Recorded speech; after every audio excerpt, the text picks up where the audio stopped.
يا أيها الذين آمنوا إذا نودي للصلاة من يوم الجمعة فاسعوا إلى ذكر الله وذروا البيع ذلكم خير لكم إن كنتم تعلمون.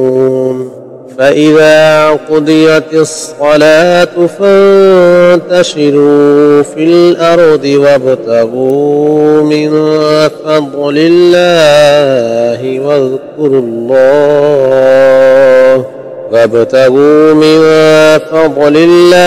واذكروا الله كثيرا لعلكم تفلحون.